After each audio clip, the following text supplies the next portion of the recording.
Hello guys, welcome to the word of world. दोस्तों, north west Pakistan में एक बार फिर दहशत का मंजर है। 13 पाकिस्तानी सैनिकों की एक झटके में हुई मौत और 10 से ज़्यादा घायल। शनिवार की दोपहर पाकिस्तान के खैबर पख्तूनवा प्रांत में एक ऐसा मंजर देखने मिला जिसने पूरे देश को हिलाकर रख दिया। उत्तर वजीरिस्तान के पास सेना के एक काफिले पर आत्मघाती हमला हुआ और वो भी विस्फोटकों से भरी एक कार के ज़रिए। दोस्तों, जैसे ही गाड़ी काफिले से टकराई, ज़ोरदार धमाका हुआ और देखते ही देखते 13 जवान मौके पर शहीद हो गए। करीब 10 सैनिक गंभीर रूप से घायल हैं और उन्हें मिलिट्री हॉस्पिटल में शिफ्ट किया गया है। ये इलाका अफ़गानिस्तान की सीमा से सटा हुआ है और पहले से ही आतंकवादी गतिविधियों के लिए कुख्यात रहा है। अब तक किसी भी संगठन ने इस हमले की जिम्मेदारी नहीं ली है, लेकिन शक की सुई एक बार फिर से तहरीके तालिबान पाकिस्तान यानी TTP की ओर घूम रही है। यही वो इलाका है जहां से तालिबान ने पहले भी कई बार पाकिस्तानी सेना पर हमले किए हैं।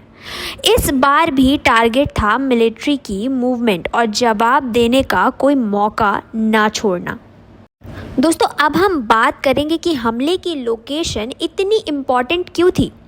उत्तर वजीरिस्तान अफ़गानिस्तान की सीमा से सटा इलाका है और दशकों से आतंकवाद की आग में जल रहा है।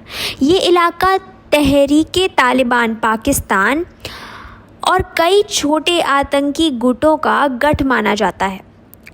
पिछले कुछ महीनों में यहाँ आतंकी गतिविधियों में तेज़ी आई है, खासकर जब से अफ़गानिस्तान में तालिबान सत्ता में आया है।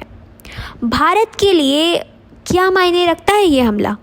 दोस्तों, मेरे हिसाब से भारत के लिए ये घटना सीधा खतरा तो नहीं है, लेकिन ये ज़रूर बताती है कि पाकिस्तान की अंदरूनी हालत कितनी अस्थिर है और ये अस्थिरता अक्सर सीमा पार गतिविधियों को भी जन्म देती है। चाइना पाकिस्तान नेक्सस, इंडिया के खिलाफ सैटेलाइट इंटेल और अब ये आतंकी हमला, ये सब मिलकर एक बड़ा रीजनल पावर स्ट्रगल दिखा रहे हैं। एक और चिंता की बात यह है कि हाल के कुछ महीनों में पाकिस्तान में ऐसे हमले की संख्या लगातार बढ़ी है।